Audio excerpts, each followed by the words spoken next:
Kushanas. The Kushanas, after defeating Shah and creating a big empire of Pakistan. Kushana ഈ നേരത്തെ നമ്മൾ പറഞ്ഞല്ലോ ഷാഗ, ഇവരെ പരാജയപ്പെടുത്തി ഇവിടെ വിജയം കണ്ട ആൾക്കാരാണ് കുഷാനന്മാർ. അവരെന്ത് ചെയ്തു? അവർ ഭയങ്കരമായിട്ടുള്ള ഭരണവും ഡെവലപ്മെന്റ് ഒക്കെ നടത്തി കുഷാനന്മാർ. പ്രധാനപ്പെട്ട ഒരു കുഷാന രാജാവായിരുന്നു ആര്? കനിഷ്കൻ. The ruler of Kanishka. He was the most famous of Kushana. Kushana മഹാരാജാവിന്റെ പേര് മറന്നു പോകരുത്. കനിഷ്ക. ഓക്കെ, കനിഷ്ക. കനിഷ്ക മഹാരാജിനെ പറ്റി ചിലപ്പോൾ എന്തൊക്കെയും എക്സാം ക്വസ്റ്റ്യൻ വരും. കനിഷ്ക മഹാരാജാവ്, അദ്ദേഹം Kushana empire reach the maximum the under of Kanishka. അത് കുഷാന എംപയർ മാക്സിമം ഡെവലപ്മെന്റിൽ എത്തിയ സമയമാണ് the rule of Kushana. Kanishka അല്ല, the role of Kanishka. Kanishka is the famous history, a great part of Buddhism. കനിഷ്കൻ ബുദ്ധിസത്തിന്റെ ഒരാളായിരുന്നു. He convene the fourth Buddhist council of കുഷാ Gandhara council, which is large number of Buddhist scholars look part. അദ്ദേഹം ബുദ്ധ സന്യാസിമാരൊക്കെ എന്ത് ചെയ്യും? നന്നായി treat ചെയ്ത് അവർക്ക് വേണ്ടി അവരുടെ ഫോളോവർ ആയിരുന്നു നമ്മളെ Kanishka. Okay, Kushana policy and administration. Nothing much non as about the administration machinery of the Kushanas. Per empire was divided into provinces. പ്രാദേശികം, അതായത് ഡിവൈഡഡ് ഇൻറ്റു എംപയർ, അത് സാമ്രാജ്യം എങ്ങനെ ഇവർ വിഭജിച്ചത്? പ്രൊവിൻസസ് ആയി, പ്രവിശ്യകൾ എന്നാണ് മലയാളത്തിൽ കേട്ടോ. പ്രവിശ്യകളായി കുഞ്ഞു കുഞ്ഞു പ്രദേശങ്ങളായി വിഭജിച്ചിരുന്നു. റൂൾഡ് ബൈ മഹാകഷ്ടക and who was assisted by Kshatrapa and many provinces. ഇതൊക്കെ ആരാണ്? മിലിറ്ററി ഗവേൺസ് ആണ്. പട്ടാള ഭരണ ഹെഡ്. അവർക്ക് ഓരോരോ പേരും അവരുടെ ഒരു പേര് കൊടുക്കുക ചെയ്യുക. പട്ടാളം നോക്കാൻ ഒരാൾ, ഫുഡിൻ്റെ കാര്യങ്ങൾ ഒരാൾ, യുദ്ധം ചെയ്യുന്നത് നോക്കാൻ ഒരു ഹെഡ്, അങ്ങനെ ഒക്കെ വിഭാഗം എല്ലാവർക്കും ഒരു ഹെഡ് ഉണ്ടാവും. Okay, contribution of Kushana. എന്താണ് അദ്ദേഹത്തിൻ്റെ സംഭാവന? Kushana special place ancient Indian history because their contribute the various aspects of life, our life. നമ്മുടെ ജീവിതത്തിൽ പലതരത്തിലും സംഭാവനകൾ തന്ന് നമ്മളതാക്കിയ ഒരാളാണ് Kushana. Their vast empire helped the growth of internal and external trade. The result of rise in new urban centers. The rich state economy under Kushana is also evidence a large number of gold and copper coin of this strength. ഗോൾഡും copper കോയിനും ഒക്കെ എന്ത് ചെയ്തു? ഇവർ അന്ന് ഗോൾഡും copper കോയിനൊക്കെ പ്രൂഫും എവിഡൻസും നമുക്ക് കിട്ടിയിട്ടുണ്ട്. അപ്പോൾ അവർ എത്രത്തോളം ട്രേഡിൽ, വ്യാപാരത്തിൽ വളരെയധികം ഡെവലപ്പ് ചെയ്തൊരു ആയിരുന്നു കുഷാനന്മാർ. Even the literature of medicine and the progress of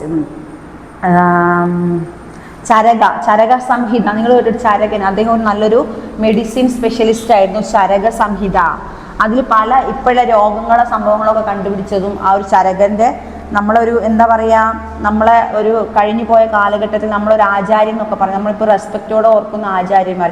ആയുർവേദത്തിലൊക്കെ പല ഗ്രന്ഥങ്ങളുണ്ട്. ആ ഗ്രന്ഥങ്ങളൊക്കെ ഇവർ മറിച്ച് നോക്കിയിട്ട് ഇന്നതുണ്ട് എന്നൊക്കെ നമ്മൾ സിനിമയിലൊക്കെ കാണലില്ലേ? എന്തോ രോഗമൊക്കെ വരുമ്പോൾ ഏതെങ്കിലും ഇത് ഗ്രന്ഥങ്ങൾ മറിച്ച് നോക്കി ഇതാണ് അതിന് പ്രതിവിധി എന്നൊക്കെ ഓരോ ഇലകളൊക്കെ കണ്ടുപിടിക്കില്ല. അതേപോലെ ചരകൻ എന്ന് പറയുന്ന ഒരു ആചാര്യൻ, അതായത് മെഡിസിൻ്റെ ആചാര്യനായിരുന്നു അദ്ദേഹം. ഓക്കെ, ബുദ്ധിസ്റ്റ് സ്കോളർ റോട്ട് പിന്നെ ബുദ്ധചരിതം, അതായത് ഒരു ഫോളോവറാണ് കനിഷ്ക. അതുകൊണ്ട് തന്നെ ആ രാജ്യത്ത് ബുദ്ധപരമായിട്ട് ബുദ്ധിസ്റ്റുകൾ, ബുദ്ധസന്യാസിയുമായി ബന്ധപ്പെട്ട സമ്മേളനങ്ങളും ചെറിയ ചെറിയ ചർച്ചകളൊക്കെ നടന്നൊരു കാലഘട്ടമായിരുന്നു നമ്മുടെ കനിഷ്കൻ്റെ കാലഘട്ടം. ഓക്കെ, കോണ്ടാക്ട്സ് വിത്ത് സെൻട്രൽ ഏഷ്യ. ഇപ്പോൾ നമ്മളെന്ത് ചെയ്തു? ശതവാഹന. നെക്സ്റ്റ് കുഷാന കഴിഞ്ഞു ശതവാഹന. ആരാ ശതവാഹന? എന്താ? Satavahana became prominent in the Indian political scene of sometime of middle of the first country.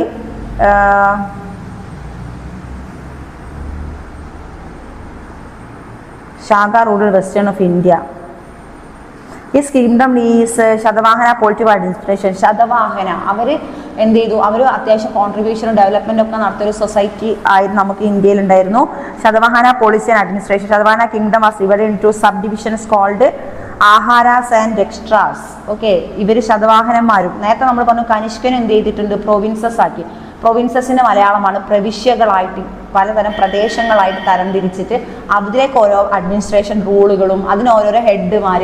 നേരത്തെ നമ്മൾ പറഞ്ഞില്ലായിരുന്നോ? പട്ടാളത്തിനൊരു ഹെഡ് ഉണ്ടാവും. ഓരോ തരംതിരിച്ചിട്ട് ഓരോരുത്തർക്ക് ഹെഡ്, അതിന് ഓരോ പേരും ഇവർ നൽകും. പ്രാദേശിക പേരുകളാണ്. അന്നത്തെ കാലഘട്ടത്തിൽ അവർക്ക് മനസ്സിലാകുന്ന രീതിയിലുള്ള ഹെഡ്മാർക്ക് ഓരോ പേര് കൊടുക്കും. അവരാണ് അത് ചുമതല. അവർ ആ ഒരു സെക്ഷൻ നോക്കണം. അതേപോലെ തന്നെ കനിഷ്ക ചെയ്തതുപോലെ തന്നെ ആരും ചെയ്തു? ശതവാഹനാസും ചെയ്തു. അവർക്കും എന്ത് ചെയ്തു? They divided into sub division called aharas and രക്ഷാസ്. Okay, meaning district. ഡിസ്ട്രിക്ട് അതിന് അർത്ഥം എന്താണ്? ഡിസ്ട്രിക്റ്റ് ആണ്, ജില്ല. പക്ഷേ ജില്ലയിൽ നമുക്കറിയാം, നമ്മളിപ്പോൾ കാലിക്കറ്റ് ഡിസ്ട്രിക്റ്റ് ആണ്, കണ്ണൂർ ഡിസ്ട്രിക്റ്റ്, നമുക്ക് കുറേ ഡിസ്ട്രിക്റ്റ് അറിയാം, ജില്ലകൾ അല്ലേ. അപ്പോൾ ഈ ജില്ലകൾ ഏകദേശം അത്യാവശ്യം ഏരിയകൾ ഉണ്ടാവും. അതാണ് അന്നും അങ്ങനത്തെ സബ് ഡിവിഷൻ ആയിട്ട് തരംതിരിച്ചിരുന്നു. Revenue was collected both cash and kind in Satavahanas king to gain religious merit. The practice of gain prominent. Okay, then amatyas were perhaps of minister of advisor the king. രാജാവിന്റെ ഉപദേശകനും രാജാവിന്റെ എല്ലാ കാര്യവും നോക്കുന്നത് അമാത്യാസ് അവരായിരുന്നു. രാജഭരണ കാര്യങ്ങളും ജനങ്ങളെ കാര്യങ്ങളൊക്കെ രാജാവിനെ ബോധിപ്പിച്ചിരുന്നതും. The practice of became more prominent succeeding the period, that is guild. എന്താണ് ഇവിടെയാണ് നമുക്ക് ആരെപ്പറ്റി പറയാനുള്ളത്? ട്രേഡായിട്ട് സംബന്ധിച്ച് ആ കാലഘട്ടത്തിൽ ട്രേഡ് ആൻഡ് ഒക്കുപ്പേഷനും വരുമാനവും ട്രേഡൊക്കെ വളരെ ഡെവലപ്മെന്റ് ചെയ്തു. അതിലുള്ളൊരു വിഭാഗമാണ് ഗിൽഡ് സമ്പ്രദായം. ദ ടീം ഓഫ് മെർച്ചൻസ്, കച്ചവടക്കാരുടെ ഒരു കൂട്ടത്തെ എന്തെന്ന് പറയുന്നു? ഗിൽഡ് എന്ന് പറയുന്നു. ഇത് എല്ലാ എക്സാമിനും ചോദിക്കുന്നതാണ്. ഈ ഗിൽഡുകളെ നിങ്ങൾ മറന്നു പോകരുത്. ഗിൽഡ് സമ്പ്രദായം ഇവിടെ അത് VIP അല്ലെങ്കിൽ ആ ഒരു എക്സാമിന് ഇമ്പോർട്ടൻ്റ് ആണ്. ഇവാട്ട് ദ ടീം ഓഫ് അല്ലെങ്കിൽ ദ ഗ്രൂപ്പ് ഓഫ് മെർച്ചൻസ് ആണ്. ഇവർ എന്താ പറയാൻ മലയാളം? കച്ചവടക്കാരെയാണ് നമ്മൾ എന്തെന്ന് പറയുന്നത്? ഗിൽഡുകൾ എന്ന് പറയുന്നത്. Trade with western central Asia. അവരെങ്ങോട്ട് പോയി? ക്രാഫ്റ്റ് ആൻഡ് ഇൻഡസ്ട്രീസും അവരുടെ വ്യാവസായിക ഉൽപ്പന്നങ്ങളും ക്രാഫ്റ്റും വ്യാവസായിക ഉൽപ്പന്നങ്ങളും ഒക്കെ ഇവരെന്ത് ചെയ്തു? വിൽക്കലും വാങ്ങലൊക്കെ തുടങ്ങി. അപ്പോൾ ഇവരെ ട്രേഡ് എന്ത് ചെയ്തു? ഡെവലപ്പായി. ആ ഒരു മെർച്ചൻസ്, കച്ചവടക്കാർ വേണമല്ലോ. The communities of merchants organised A group known as ശ്രേണി എന്നുള്ള പേരുണ്ട്. ശ്രേണി എന്ന് പറഞ്ഞാൽ മലയാളത്തിൽ അർത്ഥം എന്താ? കൂട്ടം എന്നർത്ഥം അല്ലേ. അപ്പോൾ ഗിൽഡ് എന്ന് പറഞ്ഞാൽ എന്താണ്? ദ ശ്രേണി ഓഫ് എ മെർച്ചൻസ് ആണ് അല്ലേ, കച്ചവടക്കാരുടെ കൂട്ടം. Then another type of merchants group called Shartha. അപ്പോൾ ഇവർക്ക് ഇവരുടേതായ പ്രാദേശിക പേരുകളായിരുന്നു എല്ലാ കാര്യത്തിനും ഇവർ ഉപയോഗിച്ചിരുന്നതെന്നാണ് നമുക്കിതിൽ നിന്ന് മനസ്സിലാവുന്നത്. ഓക്കെ, അപ്പം നിങ്ങൾ എന്ത് ചെയ്യുക? ഇതൊക്കെ ട്രേഡ് റൂട്ട് അല്ലേ, പുതിയ പുതിയ ട്രേഡ് റൂട്ടുകൾ കണ്ടുപിടിച്ചു. പിന്നെ ആ സമയത്ത് Amaravati of school of art literature നോക്കുകയാണെങ്കിൽ എന്താണ്? The Guptas and their successors. ഗുപ്തന്മാരെ പറ്റി പറയുകയാണെങ്കിൽ ഇതിലെന്താണ്? The Gupta empire is a political achieve. ആ സമയത്ത് നമുക്ക് രാഷ്ട്രീയപരമായി പല നേട്ടങ്ങളും ഉണ്ടായിട്ടുണ്ട് ഗുപ്ത കാലഘട്ടത്തിൽ.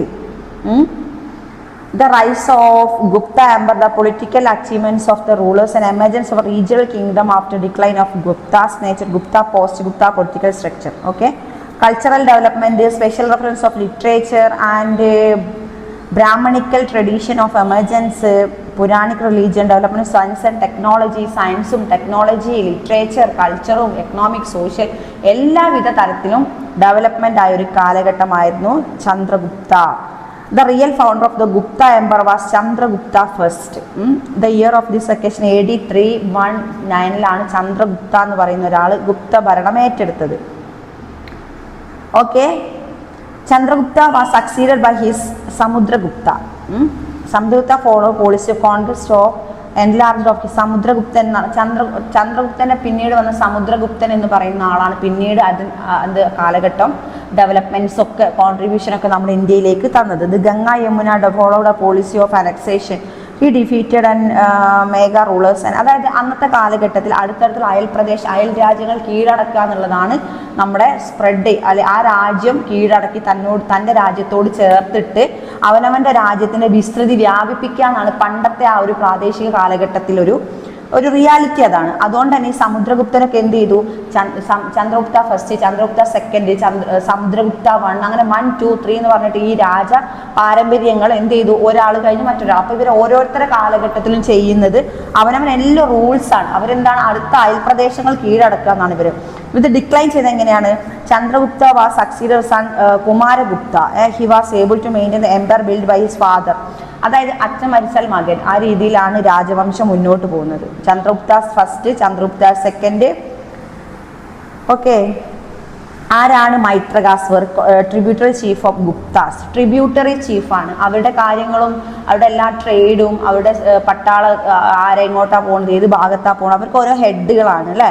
ചന്ദ്രഗുപ്ത ഫസ്റ്റിൻ്റെ കാലഘട്ടത്തിൽ അങ്ങനത്തെ ട്രേഡ് ആൻഡ് സംഭവങ്ങൾ ഉണ്ടായിട്ടുണ്ട്. Chandragupta second, Chandragupta third. ഇവരൊക്കെ ഓരോ കാലഘട്ടത്തിലും അതിൻ്റെ അയൽരാജ്യങ്ങളിലേക്ക് സ്പ്രെഡ് ചെയ്ത് അത് അറ്റാക്ക് ചെയ്ത് അവനവൻ്റെ സ്ഥലം വിപുലീകരിക്കുക എന്നാണ് ഇവരൊക്കെ എയിം. അതുകൊണ്ട് തന്നെ ആ കാലഘട്ടത്തിൽ കൂടുതലും എന്തിനായിരിക്കും ഇമ്പോർട്ടൻറ്റ് കൊടുത്തിട്ടുണ്ടാവുക? മിലിറ്ററി ഡിപ്പാർട്ട്മെൻറ്റാണ് ആ സമയത്ത്. അവർക്ക് ഓരോ പേരും ഹെഡുകളൊക്കെ ഉണ്ടായിരുന്നു. ഓക്കെ, അങ്ങനെയാണ് നമ്മുടെ ഈ ഒരു മൗര്യൻ ഡെവലപ്മെൻറ്റും ഗുപ്ത ഡെവലപ്മെൻറ്റും നമ്മുടെ ഒരു വിസ്തൃതി ഇന്ത്യ എങ്ങനെയാണ് ഇങ്ങനെ ആയിരുന്നൊക്കെ ഉള്ളൊരു ഹിസ്റ്ററി നമ്മൾ മനസ്സിലാക്കേണ്ടത്.